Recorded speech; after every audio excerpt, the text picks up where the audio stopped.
the healing than the healer? That's what you mean every time you pray in the emergency room to a God that you don't serve. You want him to heal you, but you don't want to have a relationship with the healer.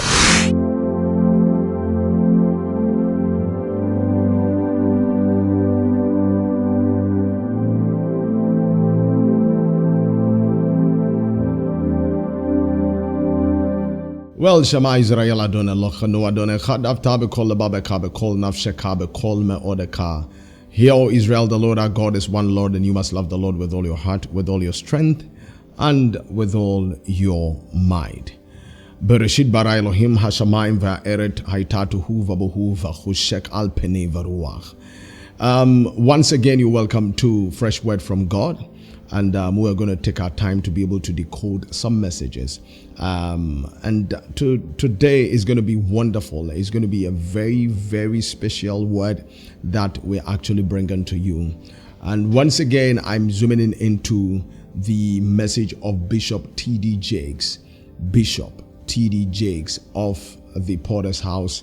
And today we're zooming in into a very straightforward, wonderful message that is getting into the Gospel of St. Luke, chapter number 15, and he's talking about the prodigal son. You know, sometimes when I'm talking of Bishop T.D. Jakes, people don't understand it, but there's no way study about preaching, teaching, and raw word can be made in this generation without reference to Bishop T.D. Jakes of Potter's House. So he's talking about men. Listen.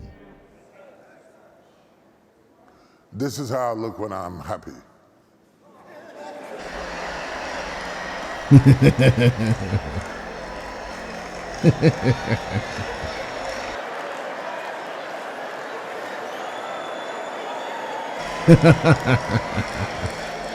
Oh my goodness. This is how I look when I'm getting ready to knock your head off.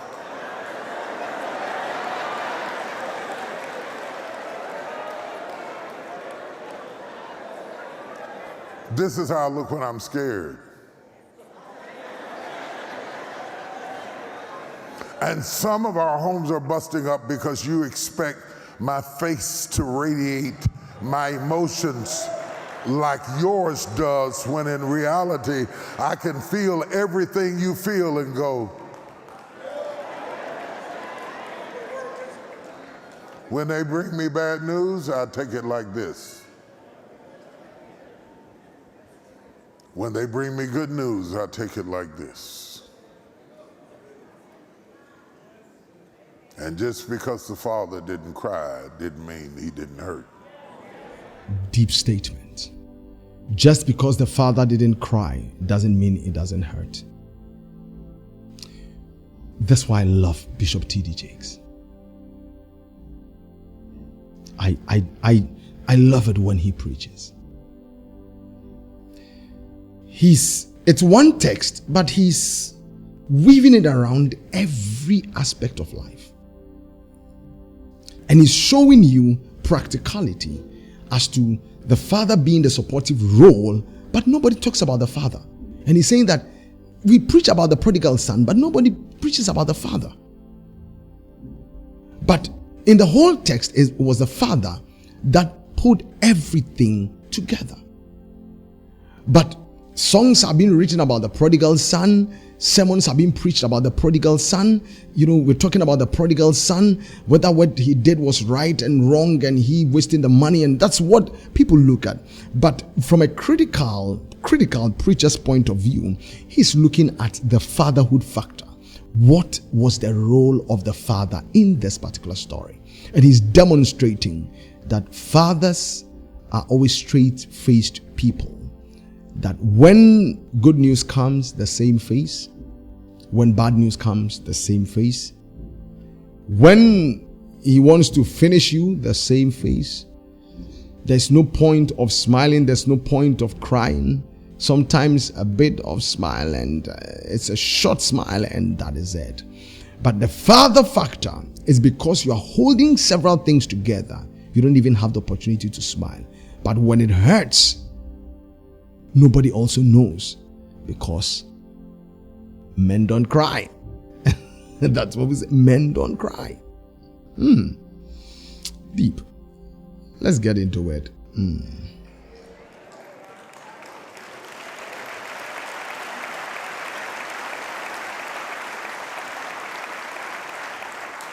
And unfortunately, we live in a society that gives empathy and compassion to that is visible.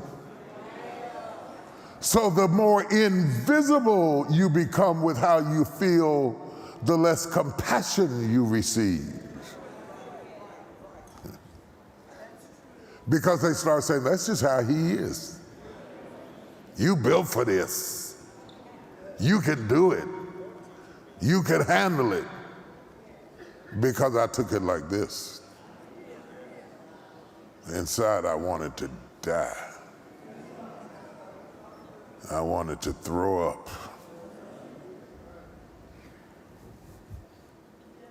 But I took it like this. The father doesn't get the lead role because he's not given enough drama now. He probably did when he was younger. But drama dries up with age.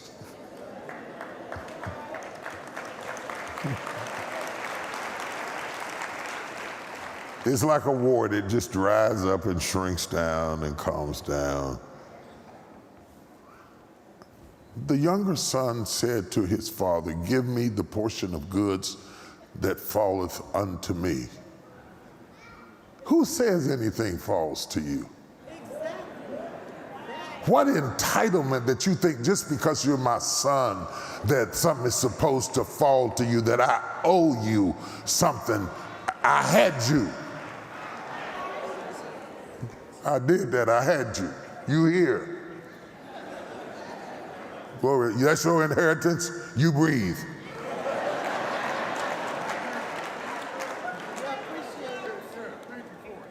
My son said, thank you for it. He comes to his father with a spirit of entitlement, expecting his father to give him his inheritance. Wait a minute, inheritance is what you get when I die. So you mean you're in such a hurry to get what I got that you can't wait on me to die? You want me to get out the way because you would rather have the gift than the giver? Now he zoomed in into the sonhood factor. So he's talking about the son coming in for his entitlement. And the son says he wants his part of the inheritance. And the point is, a father needs to die before you inherit. But this is the case where the son wanted an inheritance while the father was alive.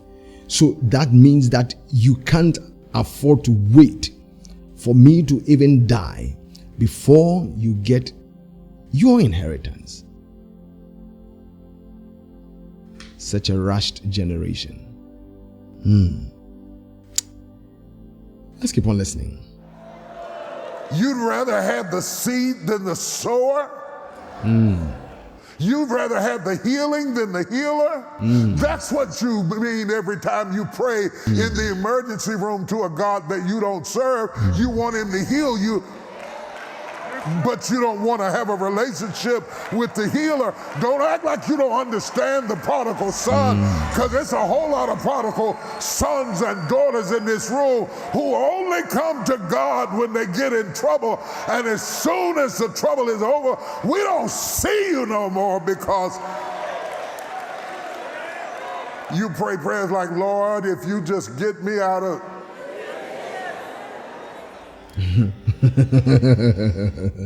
So there are a lot of prodigal sons in the church, a lot of prodigal sons in the society, lot of prodigal children.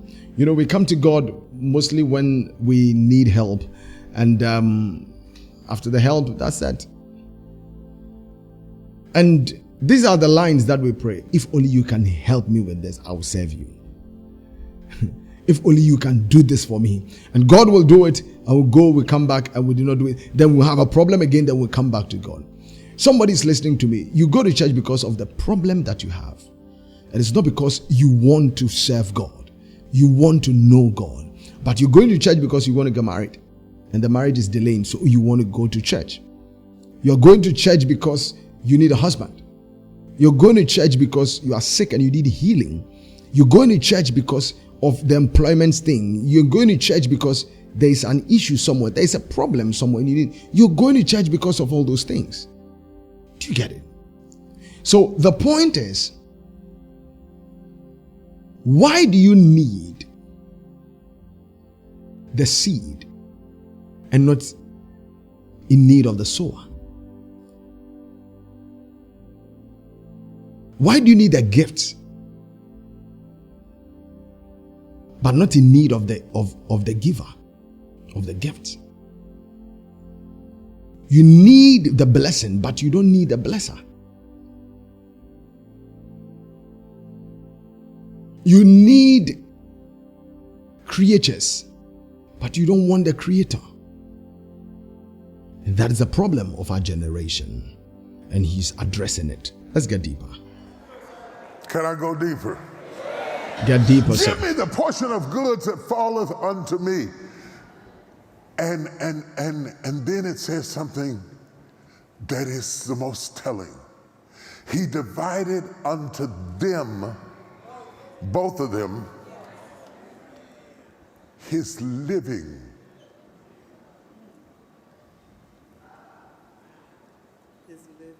His living. How much is that? His living. His life. See, whatever he had accumulated, he had spent his life to get it. So when he gave it to his sons, it wasn't that he was giving him money, he was giving them his life. He divided unto them his living. I have given you my life. While you pick through it and tell me what's wrong with the gift,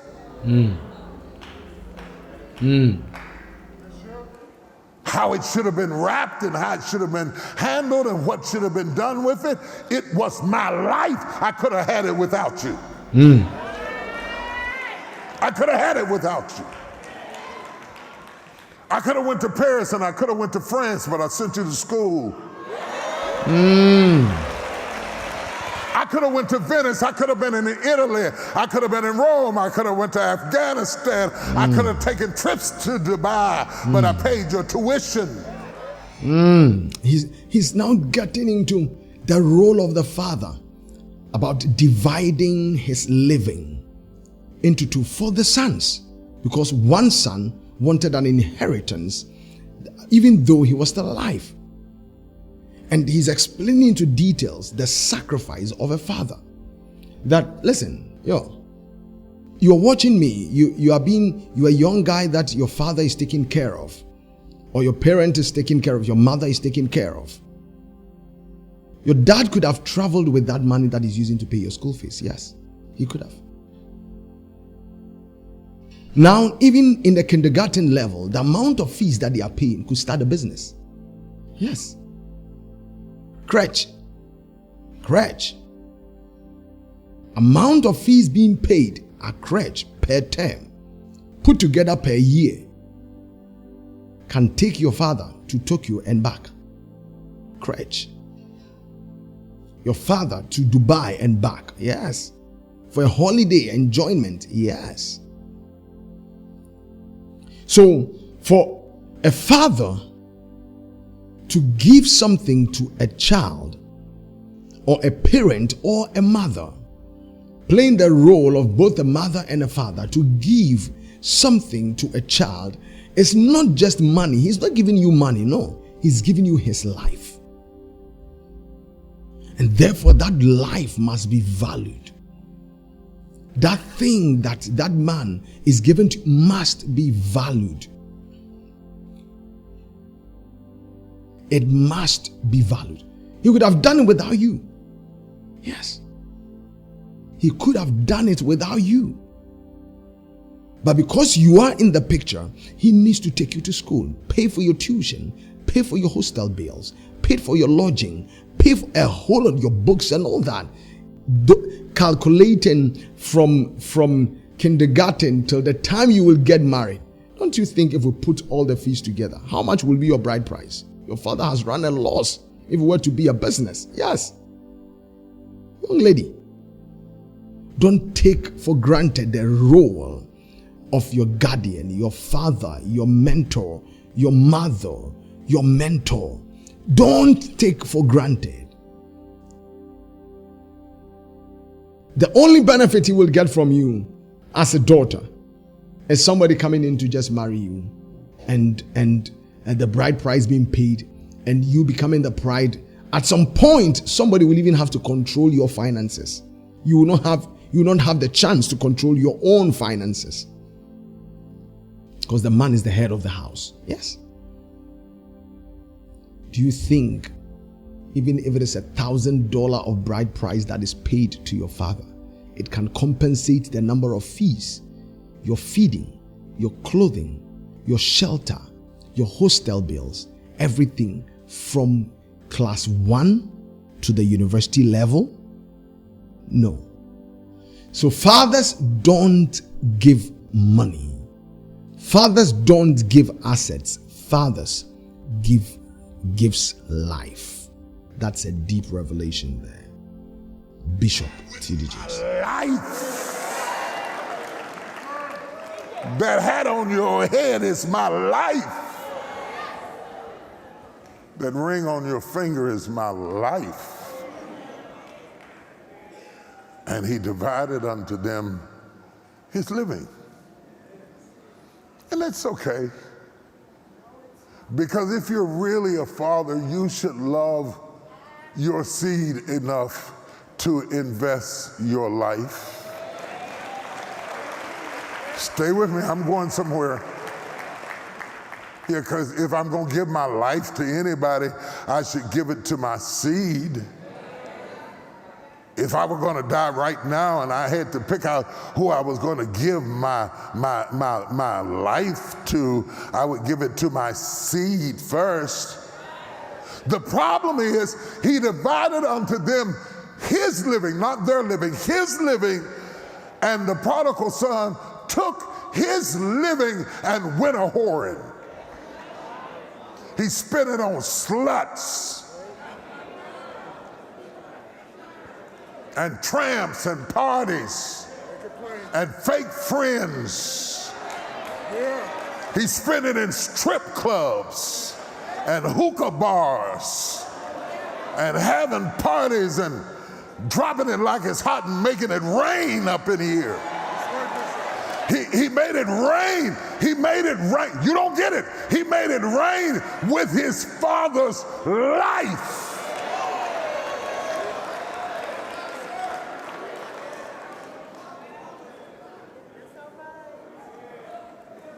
I gave you my life and you bought weaves.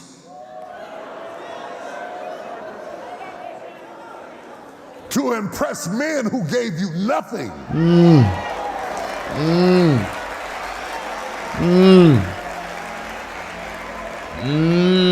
It's Father's Day. Is that his Father's Day? I'm telling you, there's a deep message. Your father gives you his life. And all that you need to know to do, or all that you know how to do, is to impress men who gave you nothing. Men who has offered you nothing. You don't dress to even show your father, you dress to please your boyfriend. You dress to please your husband and not your father. You don't do things to make your father even happy. You do things to make your boyfriend, your husband, your wife happy. The father factor is always ignored. The father factor is always abandoned. The father factor is always rejected. The father factor. I'm pausing here, and I'll get right back to you. Make sure that you subscribe to this channel. Make sure Rabbi Network Official. Hit the notification bell, hit the subscription button, and we'll be good to go. This is Fresh Word from God. And my name is Rabbi Humphrey. Stay glued to yourself.